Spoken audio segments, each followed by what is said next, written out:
Hi everyone, today we will learn about transformation rules. So let's start. Transformation rules help map data from source system to the financial model. Transformation rules in OneStream are used during data load to map source value to target dimension, to clean or modify incoming data, or apply logic before storing data to the cube. So I can say you can think of them as a translation plus validation layer between your source system and OneStream.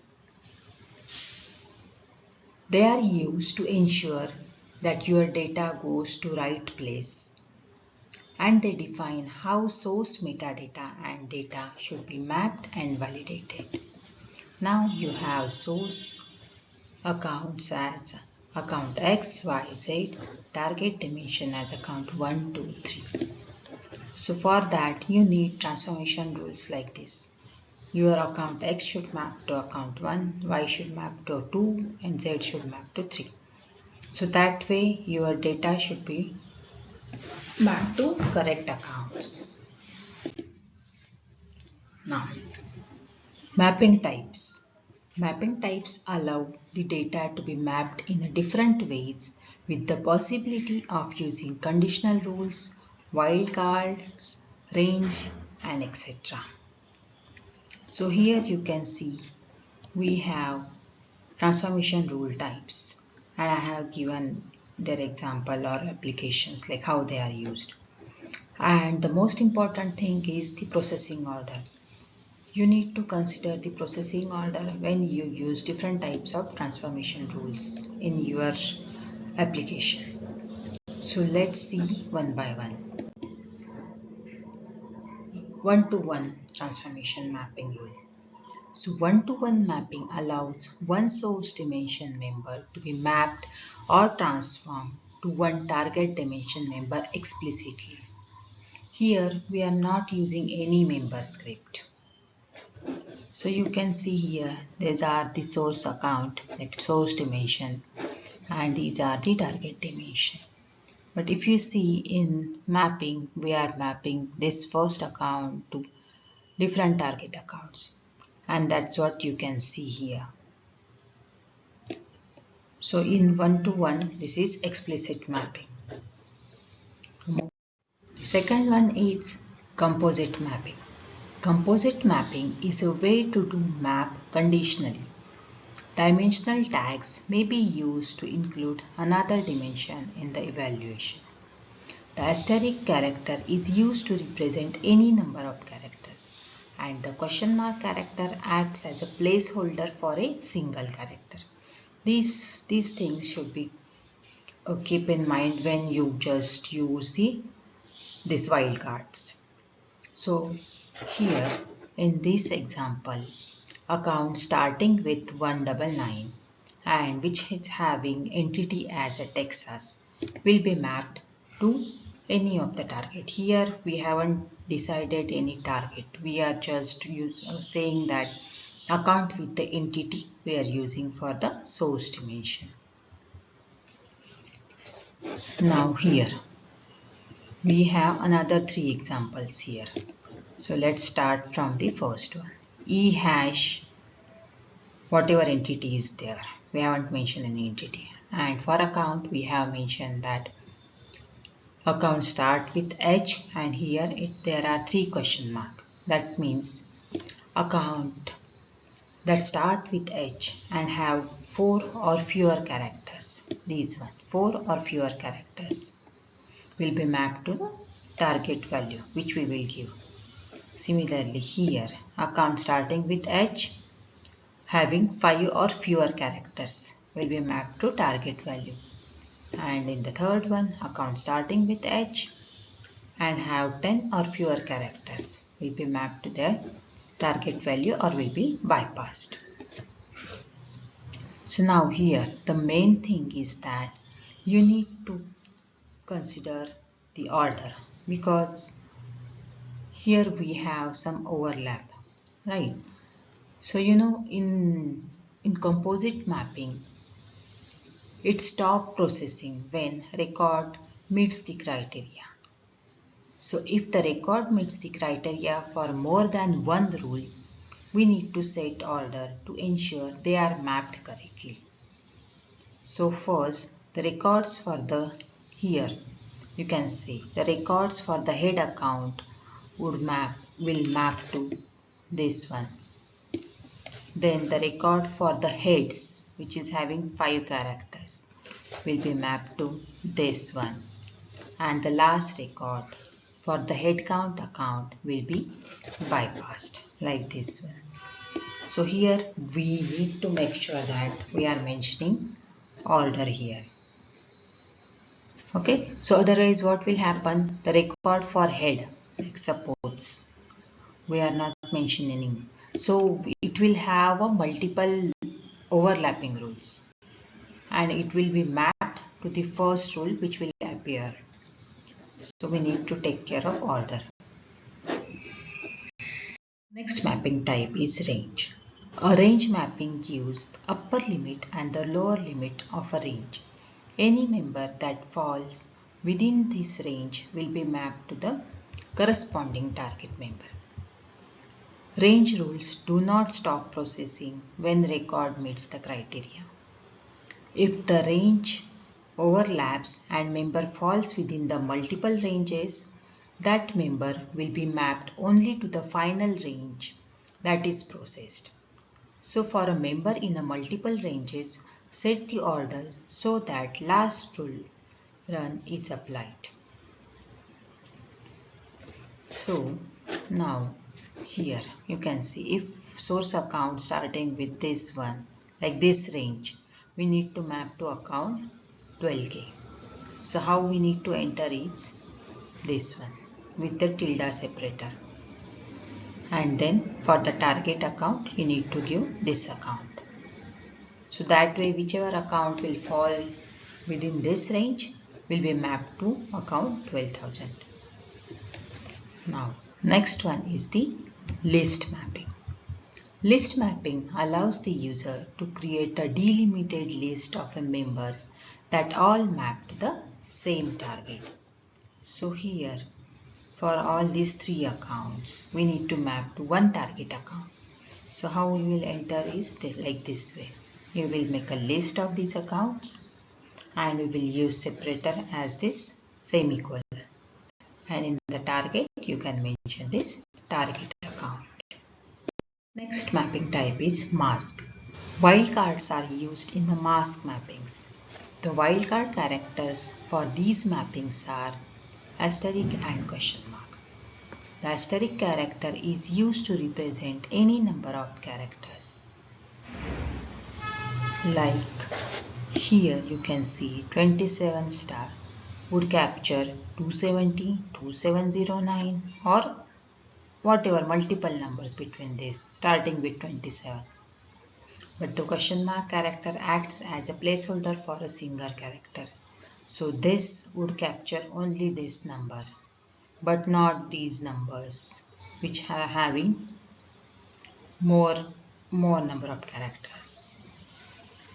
Okay, so double-sided wildcards can be used as well as in the mask transformation rules. And you can see here like asterisk, triple zeros, asterisk would capture any account number with the characters before and after 000 sequence. Okay. Next type is derivative transformation rules.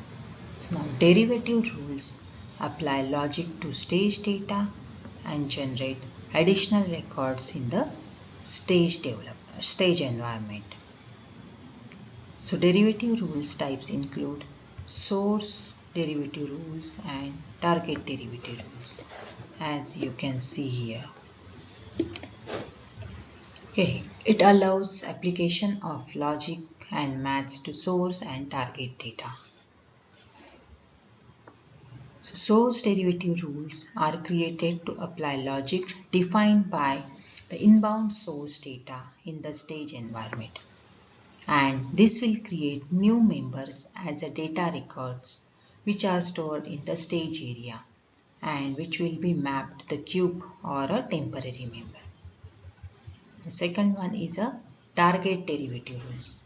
Target derivative rules apply logic defined by the post-transform stage environment data. This will create new members as a data record, which are stored in the stage area. Since these are the post-transformation, any records stored as a final will not be processed by transformation rule. Again, these can be used to allocate data.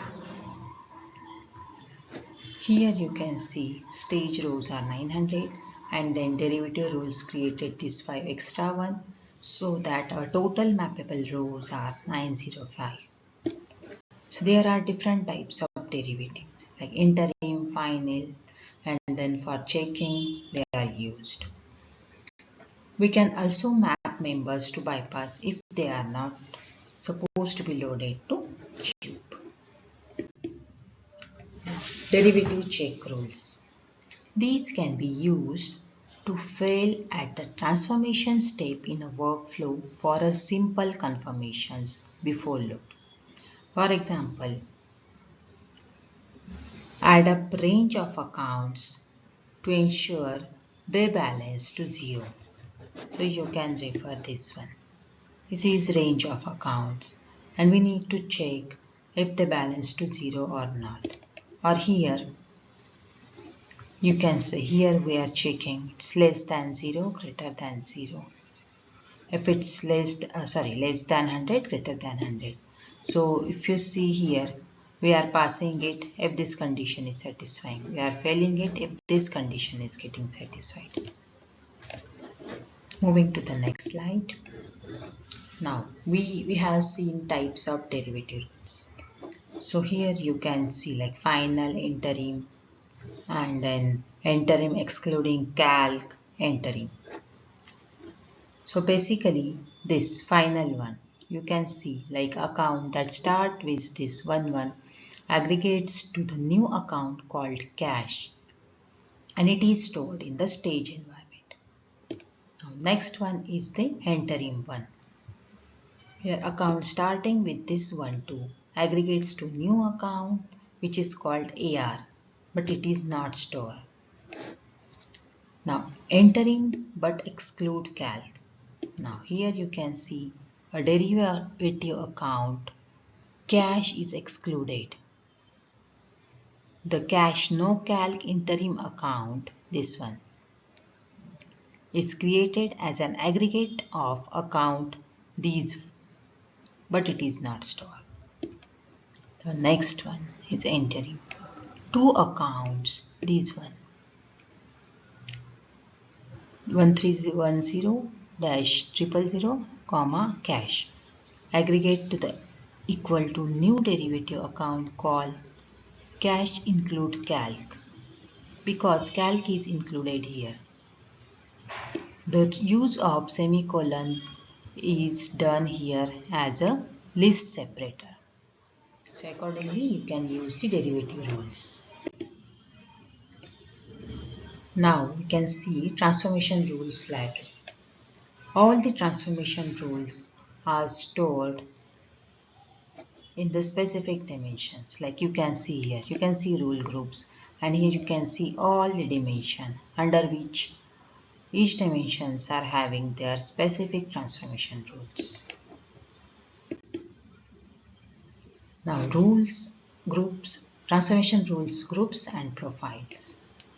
Now all the major artifacts including cube views, transformation rules, confirmation rules are stored in the groups and profiles. Here these groups acts as a library and this profile contains one or many groups from this group list. Now profiles are the level of exposure which is used as a runtime. Like while assigning these transformation rules in workflow, we are using these profiles only. So here naming is important as well as description is also important, because by looking at these transformation rules profiles, you should be able to understand which one I should assign to which workflow profile. So these are very important things. Now, we have seen like data source, we have seen transformation profiles. So we will see how we are using it in the workflow setup. So we have seen this workflow setup before. Now this is for actuals one, where you can see our workflow name is import validate load. And now in the integration setting, you can see data source name and transformation profile name. So here itself, you need to choose your transformation profile name, which will have transformation rules for all the dimension. Basically, it includes groups. So this will be helpful. Now we will see which are the best practices. Like first thing is you need to keep mapping clean and documented. Second thing is you need to use naming convention. Then you should avoid overusing of business rules for mapping because it affects the performance. Then you should test small data loads first before applying it to the large data set. And for debugging purpose, you should use error logs. The common mistakes which most of the people do are there are some missing mapping and due to which load failure is happening. So you should check if I am missing any mapping or not. Then second thing is overlapping transformation rules. And the third thing is not handling default cases. So these are the common mistakes most of the people do when they design the transformation rules. So this is all I have for the transformation rules. So see you in the next session. Thank you.